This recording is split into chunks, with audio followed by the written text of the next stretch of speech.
This is my letter to the entire world currently sitting home due to the coronavirus crisis. I would like to share my story with all of you.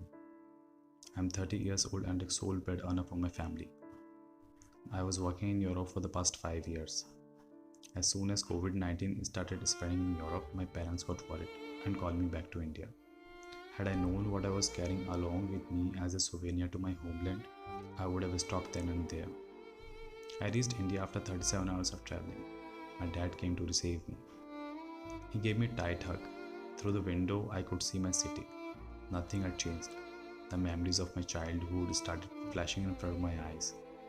Beautiful parks where I used to play football, riding bicycle to nowhere in particular, and then having the adventure of finding my way back home. Returning home completely in dirt, mom used to hate it, but all that's brought me joy. I eagerly wanted to have the sights and smiles of my family and friends. After 30 minutes of the ride, I finally met them. Everything was normal in my city as there were no positive COVID 19 cases till then. My mom made my favorite food, which was chapati, dal, bhindi, chawal with lots of ghee on it, and gulab jamun. The best and the last perfect meal of my life. I was extremely tired and sleepy after my journey, and I thought that was due to jet lag. I was back after a long gap of 5 years.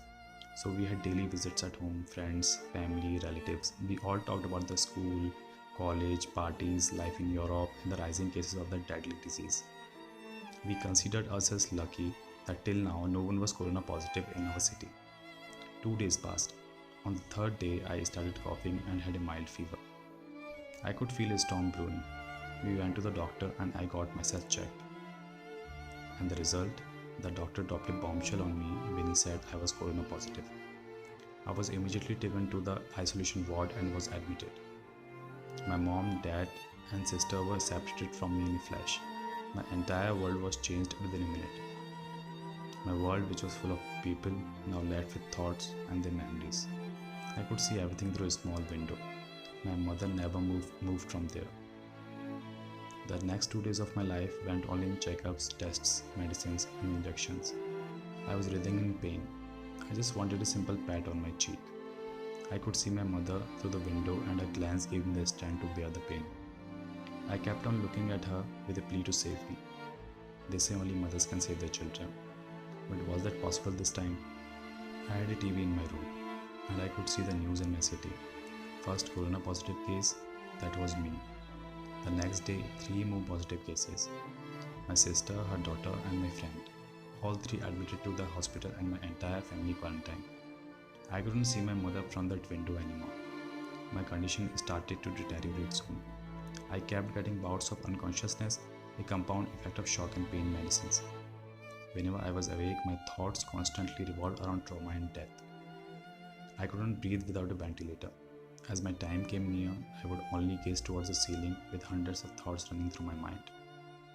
I wish I had spent some more time with the people I love. I wish I had not returned to India. I wish I had worked less. I wish I had not been the reason for the suffering of my family and friends. I wish I had not been responsible for the number of cases rising in my city and my country. I wish I had stayed alone at home for 14 days after returning back to India. Was all this that difficult? All these thoughts ran through my mind in the last 10 minutes of my life, and the last thought was, I wanted this suffering and pain to end as soon as possible, as I could not take it anymore. And in the next second, it all ended.